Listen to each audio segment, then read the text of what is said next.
ਆ ਮੇਰਾ ਇੱਕ ਦੋਸਤ ਟੱਕਰਿਆ, ਉਹਨੂੰ ਪੈਸਿਆਂ ਦੀ ਬੜੀ ਸਖਤ ਜ਼ਰੂਰਤ ਹੈਗੀ ਸੀ ਤੇ ਕਹਿੰਦਾ ਮੇਰੇ ਕੋਲ ਪੈਸਿਆਂ ਦਾ ਜੁਗਾੜ ਨਹੀਂ ਲੱਗ ਰਿਹਾ। ਮੈਂ ਕਿਹਾ ਮਾਸ਼ਾਅੱਲਾ ਤੇਰੇ ਇੰਨੇ ਰਿਸ਼ਤੇਦਾਰ ਹੈਗੇ ਨੇ ਤੇ ਉਹਨਾਂ ਕੋਲ ਮੰਗ ਲੈ, ਪੈਸੇ ਦੇ ਦੇਣਗੇ ਤੈਨੂੰ ਉਧਾਰ।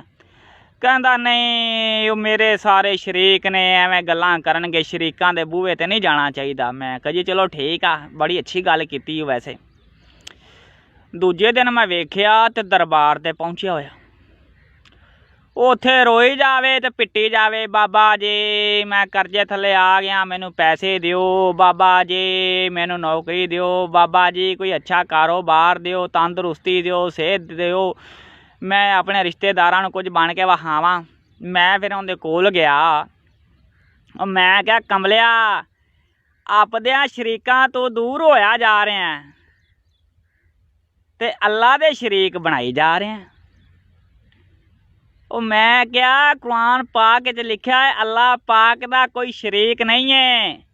ਦਰਬਾਰਾਂ 'ਤੇ ਆ ਕੇ ਦਰਬਾਰ ਵਾਲਿਆਂ ਦੇ ਹੱਕ ਦਵਾ ਮੰਗੀ ਦੀ, ਕਿਉਂਕਿ ਉਹ ਦੁਨੀਆ ਤੋਂ ਟੁਰ ਗਏ ਨੇ।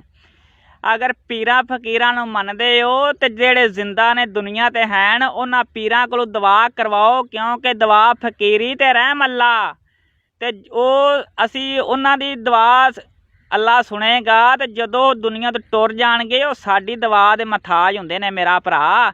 ਇਸ ਤਰੀਕੇ ਕੀਤਾ ਕਰੋ ਤੇ ਅੱਲਾ ਦਾ ਸ਼ਰੀਕ ਨਾ ਕਿਸੇ ਨੂੰ ਬਣਾਇਆ ਕਰੋ। ਬਹੁਤ ਮਿਹਰਬਾਨੀ ਮੇਰੇ ਵੀਰ।